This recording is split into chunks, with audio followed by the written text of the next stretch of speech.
Oubliez tout ce que votre professeur de géographie vous a dit sur la fameuse Tornado Alley. Cette zone de danger légendaire appartient désormais à l'histoire. En réalité, les tornades quittent discrètement les grandes plaines. Toute la zone d'impact se déplace désormais rapidement vers l'est. Les cartes devraient être mises à jour. Le danger météorologique frappe désormais des endroits comme le Mississippi, l'Alabama et le Tennessee. Ces nouvelles cibles sont totalement prises au dépourvu, confrontées à des tempêtes violentes qui frappent sous de fortes pluies la nuit, sans aucun endroit où se réfugier. Restez avec nous, car nous allons décrypter exactement pourquoi ce changement terrifiant se produit sous nos yeux. Les tornades d'autrefois frappaient les terres agricoles plates, de vastes espaces situés dans la Tornado Alley. On pouvait les voir à 16 km de distance, mais cette nouvelle zone d'impact est totalement différente, remplie de forêts denses et de collines profondes. Et ce n'est pas tout. Les tempêtes sont désormais souvent accompagnées de fortes pluies et de nouvelles tornades frappent au beau milieu de la nuit. En gros, on ne s'en rend même pas compte avant que ça frappe. Et abonne-toi à la chaîne. Un autre problème, c'est que ce déplacement des tornades vise désormais les zones urbaines denses et les banlieues en expansion, plutôt que les champs vides comme auparavant. Des millions de personnes qui n'avaient jamais eu à s'inquiéter des conditions météorologiques violentes vivent désormais sous une menace constante. Les habitants du Texas ou du Kansas connaissaient bien la puissance redoutable des tornades, alors ils construisaient leurs maisons avec un sous-sol solide et profond en béton. Il y avait de nombreux endroits sûrs sous terre où se réfugier. Oui, on peut essayer de faire la même chose dans le sud, mais la nappe phréatique y est beaucoup trop haute, ce qui rend presque impossible de creuser un abri souterrain adéquat. Quand une tempête massive finit par toucher terre, des familles entières n'ont absolument nulle part où se réfugier. Ajoutons à cela le coût des assurances, qui a explosé ces dernières années. Les compagnies paniquent parce qu'elles n'ont jamais pris en compte dans leurs tarifs des dégâts réguliers causés par des vents apocalyptiques dans ces États. Et maintenant, elles n'ont tout simplement plus le choix. C'est l'un des plus grands changements sur la carte des États-Unis qui se produit sous nos yeux. La nouvelle Tornado Alley est aujourd'hui une réalité et nous devons nous y habituer et nous y préparer. Cela montre que la nature peut encore complètement redessiner notre géographie telle que nous la connaissons. Le 29 juin 1764 semblait être un jour comme les autres dans la petite ville pittoresque de Waldeck, en Allemagne. Les habitants se trouvaient à l'église. Ils ne se doutaient pas qu'une puissante tempête allait frapper la région. Et ce n'était pas juste une tempête ordinaire, il s'agissait d'une puissante tornade qui se rapprochait de plus en plus en tourbillonnant. C'était une tornade de catégorie F2 à la base, assez forte pour déraciner des arbres comme les chênes et les hêtres. Mais avec le temps, elle a grandi et est devenue plus puissante. Elle y a même emporté 2 enfants sur son passage et les a projetés dans un lac. Quelque chose d'étrange s'est également passé. Le niveau de l'eau dans le lac a monté, puis elle s'est rapidement retirée, laissant le lac derrière lui. La tornade a frappé une maison, arrachant le toit et abattant les murs. Puis elle a changé de direction et s'est dirigée vers l'est-nord-est, intensifiant son intensité jusqu'au niveau F3. C'est alors que quelque chose de fascinant s'est produit. Une possible réplique ou une trombe satellite a fusionné avec la tornade le long de la rive du lac Lusin. C'était comme si 2 tornades se réunissaient. Elle est devenue plus grande et plus forte, ce qui lui a permis de briser et de déraciner des chênes centenaires, les lançant à 35 mètres dans les airs. Elle a laissé derrière elle un paysage dénudé, détruisant les cultures, l'herbe et même les couches superficielles du sol. À cette époque, les gens ne savaient même pas très bien lire ou écrire, encore moins utiliser des appareils capables de prédire une tornade. Celle-ci était tellement forte qu'elle a rasé des maisons, des granges et même déraciné des arbres. Quel spectacle est terrifiant à observer. Mais il y avait quelque chose de particulier au sujet de l'église dans laquelle les gens se trouvaient. Il y avait de solides murs de pierre. Ils s'étaient donc en sécurité à l'intérieur. Pendant que, dehors, tout n'était que destruction. Ils ne s'apercevraient de leur chance que bien plus tard. Avec des vents estimés à plus de 480 km/h, la tornade était inarrêtable. Elle a parcouru une distance de 30 km et s'étendait à son apogée sur un périmètre de plus de 1000 mètres. La tempête déchaînée a projeté les branches des arbres, si haut que les gens ont cru qu'elles avaient terminé dans la stratosphère. Une autre chose étrange à propos de cette tornade est qu'elle s'est produite lors d'un orage sec. Très peu de pluie a été signalée, mais l'orage a tout de même réussi à créer un tel carnage. Il a même produit de gros grêlons, certains atteignant jusqu'à 15 cm de diamètre. Imaginez juste des morceaux de glace de cette taille tombant du ciel. Ces grêlons ont causé d'importants dégâts aux cultures et aux propriétés, ainsi qu'à tout ce qui se trouvait à l'extérieur à ce moment-là. Après le passage de la tempête, un savant du nom de Gottlob Burchard Gensmer a étudié les dégâts et interrogé les témoins qui avaient assisté à la catastrophe, pour se rendre compte que c'était l'une des tornades les plus puissantes jamais observées à l'époque. Elle a atteint la catégorie F5, soit la note la plus élevée sur l'échelle de Fujita, qui mesure la force des tornades. Il aura fallu 1 heure pour que cette folie prenne fin. En 1925, les gens du nord-est du Missouri n'avaient pas non plus de système perfectionné d'alerte aux tornades. Ils ont donc été surpris un jour, en début d'après-midi, en apercevant une tornade se former dans la région. Au début, ce n'était qu'une petite qui s'est brièvement élevée du sol. Mais avec le temps, elle a commencé à se transformer en un monstre titanesque. Pendant ce temps, à West Frankfort, dans l'Illinois, certains mineurs travaillaient en profondeur sous terre, à environ 150 mètres sous la surface.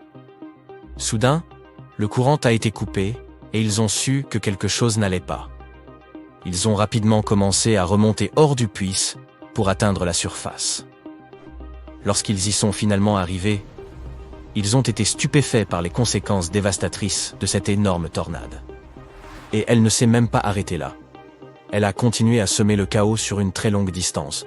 Elle a ainsi retourné la Terre sur une distance impressionnante de 350 km, s'étendant des environs de Redford, Missouri, à l'est de Princeton, dans l'Indiana. Elle se déplaçait à une vitesse folle de 120 km à l'heure.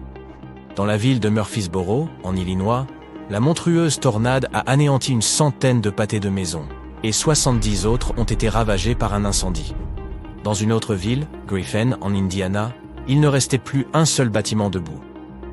La tornade ne s'est affaiblie qu'à 4h30 de l'après-midi. Cette tornade, connue sous le nom de tornade des 3 États, a véritablement marqué l'histoire comme étant la pire et la plus longue tornade jamais enregistrée aux États-Unis. En avril 1965, les habitants de la région des Grands Lacs se sont plaints d'une chaleur étrange. Les prévisions ne montraient aucune tempête dans cette zone. Elle était due aux orages qui balayaient l'Upper Midwest des États-Unis. Ces tempêtes étaient terribles et si puissantes qu'elles ont généré 51 tornades en l'espace de seulement 12 heures. Les États de l'Indiana, de l'Ohio et du Michigan ont fini par être particulièrement touchés. Quelque chose d'infortuné s'est justement produit durant cette période. Tout cela a pris par surprise l'équipe du Centre national de prévision des orages violents de Kansas City. Ils ont rapidement essayé d'envoyer des alertes pour informer les gens de ce qui se passait. Mais beaucoup de gens n'ont pas entendu ces annonces car il n'y avait pas encore de sirène pour les tornades à cette époque. De plus, de nombreuses stations de télévision et de radio ne diffusaient pas régulièrement de bulletins météorologiques. L'électricité était coupée et les lignes téléphoniques ne fonctionnaient plus, ce qui signifiait que de nombreuses villes étaient complètement coupées de toute communication. Les gens ne pouvaient tout simplement pas recevoir ces avertissements parce qu'ils n'avaient plus accès à l'électricité ou à des téléphones fonctionnels. Un jour de printemps en 1974 a été particulièrement difficile en raison des violents orages qui ont engendré une série de puissantes tornades à travers pas moins de 13 États américains.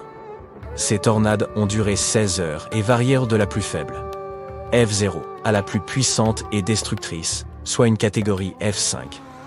À un moment donné, on pouvait compter 15 tornades touchant le sol en même temps. L'une aura duré plus de 2 heures, et 2 autres tournoyaient, l'une autour de l'autre comme des patineuses artistiques. Il s'est agi là d'une autre grande leçon, après laquelle certains changements ont été apportés aux alertes à la tornade. À cette époque, les prévisionnistes météo ne pouvaient avertir les gens d'une tornade que s'ils en avaient vu une de leurs propres yeux, ce qui était généralement trop tard. Le 26 avril 1989, vers 6h30 de l'après-midi, le ciel au-dessus du district de Manikganj au Bangladesh est devenu sombre et menaçant. La tornade a commencé son périple à partir de l'Upazila de Daulatpur et s'est déplacée rapidement vers l'est en direction de Saturia. Les personnes vivant dans cette région étaient déjà confrontées à une grave sécheresse, et elles ne savaient pas encore que des scénarios bien plus catastrophiques étaient encore à venir. La tempête était féroce, s'étendant sur environ 16 km de long et 1,5 km de large. Elle a couvert une superficie relativement faible, mais aura tout de même causé d'énormes dégâts. Elle a déchiré la terre et soufflé les bâtiments, déraciné des milliers d'arbres, robustes, pourtant fermement ancrés, et tout le reste sur son passage. La campagne de Marsala dans l'ouest de la Sicile est vraiment bucolique. Mais elle n'était pas si belle à voir le 8 décembre 1851. 2 tornades féroces ont soudainement balayé la terre, ne semant que la destruction. Alors qu'elles se déplaçaient, elles apportaient avec elles de fortes pluies et des orages de grêle, causant encore davantage de dégâts aux terres agricoles déjà vulnérables. La commune de Castellamare avait un port charmant où mouillaient de nombreux bateaux, et elle a subi de grands dommages. La nouvelle de ce cataclysme a atteint des endroits lointains, parvenant même jusqu'aux oreilles de l'Illustrated London News. Les vents en Oklahoma le 3 mai 1999 étaient également parmi les plus puissants. Une simple journée d'orage a causé d'énormes dégâts, du Texas jusqu'au Dakota du Sud. Au moins 45 tornades ont frappé le sol, et l'Oklahoma a été frappé le plus durement par une tornade de catégorie F5. L'histoire semblait familière. Ce qui semblait d'abord être une petite tornade s'est rapidement transformé en une force colossale qui, à un moment donné, s'étendait sur 1,5 km. Celle-ci a arraché le bitume des routes, le décollant comme le couvercle d'un simple yaourt. Elle a déraciné la végétation et a même projeté des toitures entières contre des lignes électriques. Les chercheurs de la NASA ont étudié la zone à l'aide de satellites. Ils ont réalisé qu'il faudrait entre 10 à 20 ans pour que la végétation repousse totalement dans la région où la tornade n'avait laissé qu'une terre boueuse et stérile. L'Oklahoma se trouve dans une situation peu enviable quand il s'agit de tornades. Prenons l'année 1947 comme exemple. La tornade de Woodward a été nommée d'après la ville qu'elle a frappée. Cette tornade monstrueuse était immense. Elle a atteint 3 km de diamètre et progressait à une vitesse incroyable d'environ 80 km à l'heure. Avant d'atteindre Woodward, la tornade avait déjà causé beaucoup de dégâts dans d'autres villes sur son sillage. Mais c'est à Woodward qu'elle a déchaîné toute l'ampleur de sa furie. Sans crier gare, elle a frappé la ville à 8h42 du soir, prenant les résidents par surprise. La communication avec le monde extérieur a été coupée, laissant les familles dans l'incertitude quant au sort de leurs proches. Comme si une tornade ne suffisait pas, certaines zones sont frappées par une succession d'entre elles. En 1908, une série de tornades a balayé la partie est des États-Unis. Du Texas à la Géorgie, puis du nord de l'Oklahoma jusqu'au Tennessee, au moins 34 tornades ont frappé le sol. La nature n'a montré aucune pitié, des bâtiments ont été rasés et des rues autrefois prospères ont été réduites à quelques décombres. L'échelle de Fujita mesure la force d'une tornade en se basant sur 2 choses, la vitesse des vents et le niveau de destruction causé. Les tornades de type F5 sont les plus fortes et les plus destructrices. Il se trouve bien certaines personnes pour évoquer l'existence de tornades de niveau F6 avec des vents capables de souffler à plus de 480 km/h. Si une telle tornade passait par là, vous pourriez bien finir par revivre le début du Magicien d'Oz. Heureusement, les tornades F6 n'existent que dans les légendes, et Oz est bien le dernier endroit où vous risquez de vous retrouver.